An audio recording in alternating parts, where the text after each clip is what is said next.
اب آج کا میرا موضوع ہے شہادت علی رضی اللہ تعالیٰ عنہ۔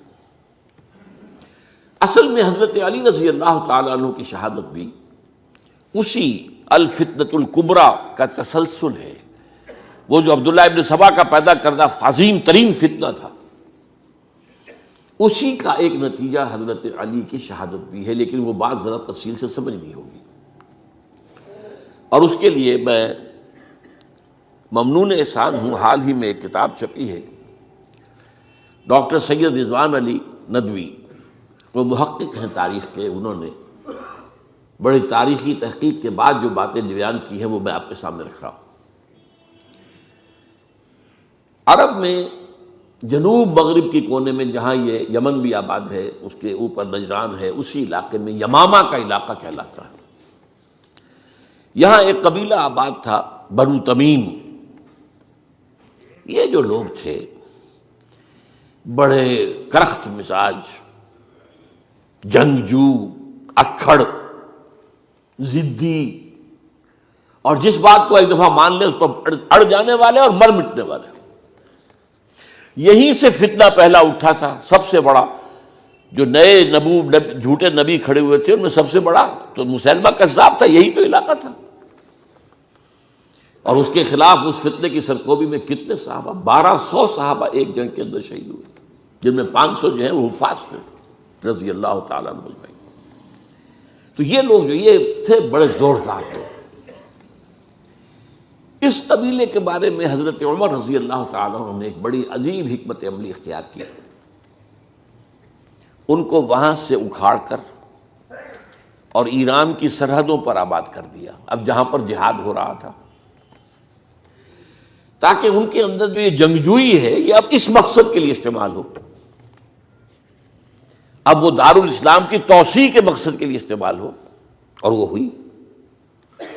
حضرت عمر نے 2 چھاؤنیاں بنائی تھی رضی اللہ تعالیٰ عنہ، کوفہ اور بصرہ، کیونکہ ظاہر بات ہے کہ اب جو اسلام کا دائرہ پھیل رہا تھا اور اسلامی حکومت پھیل رہی تھی، اور زیادہ تر جو ہے مشرق کی طرف پھیل رہی تھی، ایران اور خراسان وغیرہ کی طرف، تو اب مدینے سے اس کا کنٹرول اتنا آسان نہیں تھا، فاصلہ تھا، تو چھاؤنیاں بنائیں تاکہ یہ اس سرحد کے اوپر یہ موجودہ مرکز رہے، یا فوجیں موجود رہیں، کہیں کوئی بغاوت ہو تو اس کو کچلنے کے لیے وہ قوت فوری طور پر دستیاب ہو سکے۔ یہ لوگ ہیں کہ جو عبداللہ ابن سبا کی فتنے سے سب سے زیادہ متاثر ہوئے۔ ان کی مزاج میں وہ کجی تو تھی نا۔ حضرت عمر بھی ان کا جو ایک مضبوط کنٹرول تھا انہیں دبائے رکھا ہے، اور ان کا رخ جو ہے ایک دوسری طرف موڑ کر اس سے اسلام کو فائدہ پہنچایا۔ لیکن اس کے بعد جب فتنہ جو آیا یہ عبداللہ ابن سبا، تو سب سے بڑھ کر یہی لوگ اس کے ماننے والے، اور انہی میں سے وہ لوگ تھے جنہوں نے جانیں بھی دے دی ہیں، جنہیں حضرت علی نے زندہ جلایا ہے، اس لیے کہ وہ کہتے تھے کہ علی خدا ہے۔ اے علی تم خدا ہو، تم ہمیں آگ میں جلا رہے ہو، یہ تو تم ہمارا امتحان لے رہے ہو۔ وَلَنَبْلُوَنَّكُمْ بِشَيْءٍ مِّنَ الْخَوْفِ وَالْجُوعِ وَنَقْصٍ مِّنَ الْأَمْوَالِ وَالْأَنفُسِ وَالثَّمَرَاتِ۔ اب وہ اس آیت کو اپنے اوپر منطبق کر رہے ہیں۔ تو یہ جو کرخت لوگ تھے، انہوں نے در حقیقت جو ہے عبداللہ ابن سبا کے کردار میں سب سے بڑا رول پلے کیا، اور انہی کے ہاتھوں حضرت عثمان شہید ہوئے رضی اللہ تعالیٰ۔ اور اس کے بعد انہوں نے حضرت علی رضی اللہ تعالیٰ عنہ کو اپنے گھیرے میں لے لیا، کیونکہ انہی کی کثیر تعداد موجود تھی مدینے میں جب حضرت عثمان شہید ہوئے۔ اس کے بعد اب ظاہر بات ہے کہ کوئی نہ کوئی تو خلیفہ ہونا چاہیے تھا۔ حضرت طلحہ سے کہا گیا، انہوں نے معذرت کر لی، حضرت زبیر سے کہا گیا، انہوں نے معذرت کر لی۔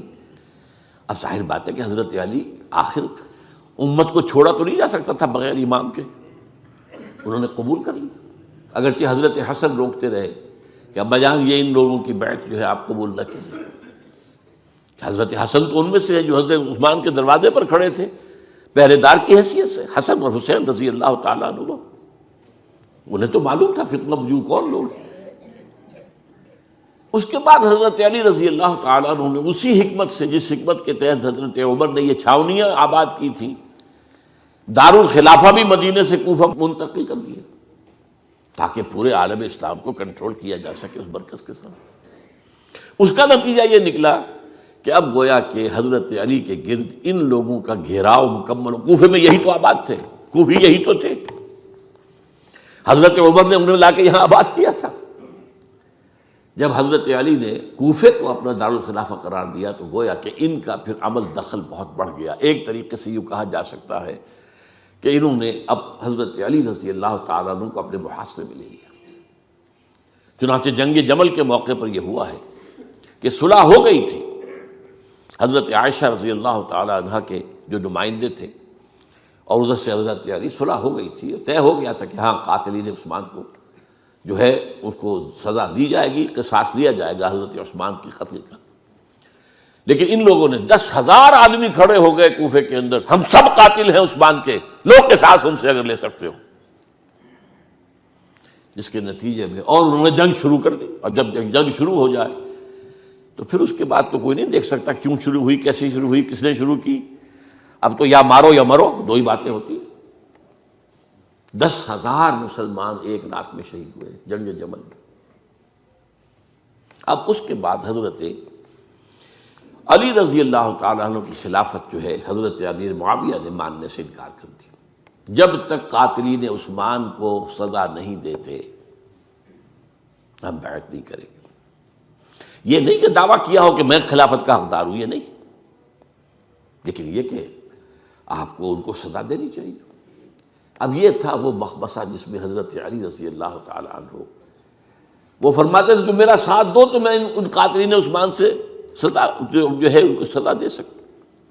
ادھر انہیں پتا تھا کہ میں سرنڈر کرتا ہوں تو مجھے علی تک تو پہنچنے کوئی نہیں دے گا، راستے میں ختم کر دیں گے رضی اللہ تعالیٰ عنہ۔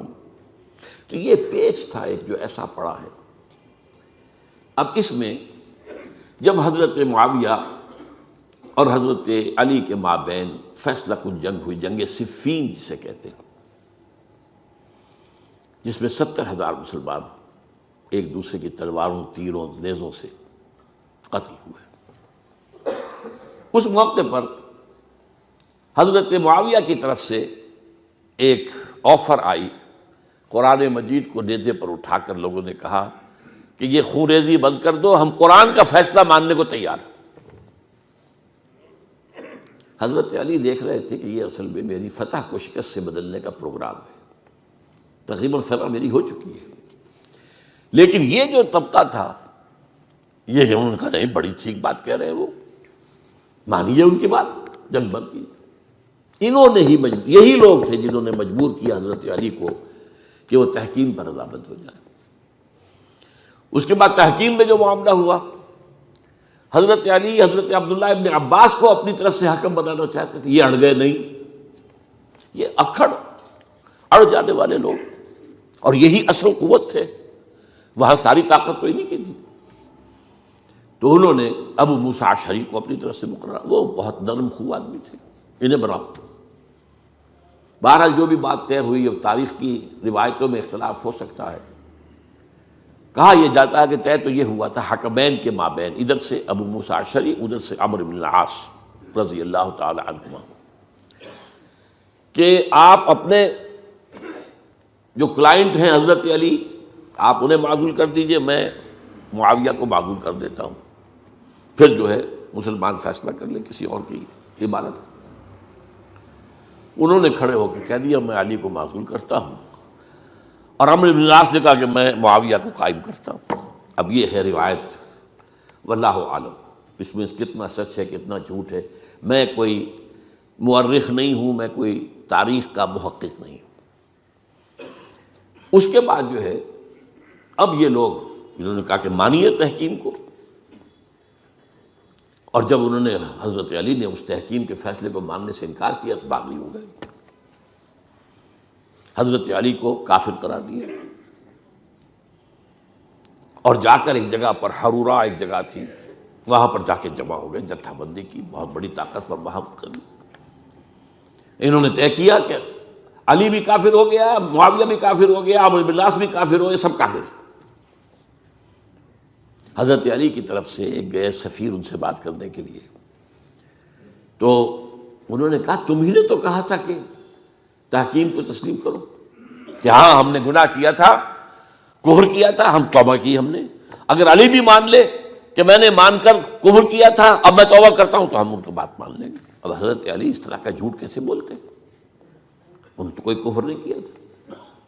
بہرحال انہوں نے پھر بھی نرمی برتی کہ دیکھو اگر تم کوئی خونریزی نہیں کرو گے، فساد نہیں مچاؤ گے، تو میں تمہیں کچھ نہیں کہوں گا۔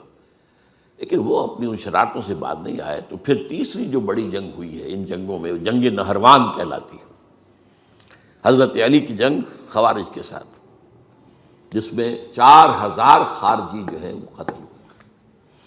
اور یہ بات اب آپ نوٹ کر لیجئے کہ یہ لوگ جیسا کہ اکھڑ بھی تھے لیکن اپنی بات پر ڈٹ جانے والے تھے، لیکن ساتھ ہی دیندار بھی تھے، نمازی اور روزہ دار بھی تھے۔ یہ اس طرح کے لوگ نہیں تھے کہ جو فاسق اور فاجر ہو، بس یہ مزاج کا ایک ہے، جو بات دل میں بیٹھ گئی اڑ گئے۔ تو یہ اصل میں انہوں نے پھر فیصلہ کیا کہ اور تو ہمارے بس میں اب کچھ نہیں ہے، ان تینوں کو قتل کر دیا جائے، علی کو بھی اور معاویہ کو بھی اور عمرو بن العاص کو بھی۔ تو ایک جگہ ان کی سازش ہوئی، 3 آدمی معین ہو گئے، ایک ہی وقت کا طے فیصلہ ہو گیا، فلاں تاریخ کو فجر کے وقت تم جاؤ، وہ تم کوفے کی جامع مسجد میں، جب علی نماز جماعت کرا رہے ہو خنجر مارو انہیں۔ اور یہ اس کا نام ابن ملجم تھا، خارجی، یہ وہی لوگ بنو تمیم کے لوگ۔ دوسرا جو تھا وہ دمشق میں حضرت معاویہ کو قتل کرنے، شہید کرنے کے لیے پہنچ گیا۔ تیسرا مصر پہنچ گیا حضرت عمرو بن العاص کو۔ اب یہ بات اللہ کی طرف سے ہے، یہ تو اس کی مشیت ہے، اس کا فیصلہ ہے۔ حضرت علی پر وار کارگر ہوا، اب شہید ہو گئے۔ حضرت معاویہ پر وہ وار ذرا اوچھا پڑا، زخمی تو ہوئے لیکن آپ کی جان بچ گئی۔ عمرو بن العاص اس روز مسجد میں کسی معذوری کی وجہ سے، عذر کی وجہ سے فجر میں آ ہی نہیں سکے، لہذا حضرت علی کی شہادت ہو گئی۔ اب یہ ہے اصل پس منظر، کن لوگوں نے کیا شہید، اصل میں وہ سمجھ لینے کی بات ہے۔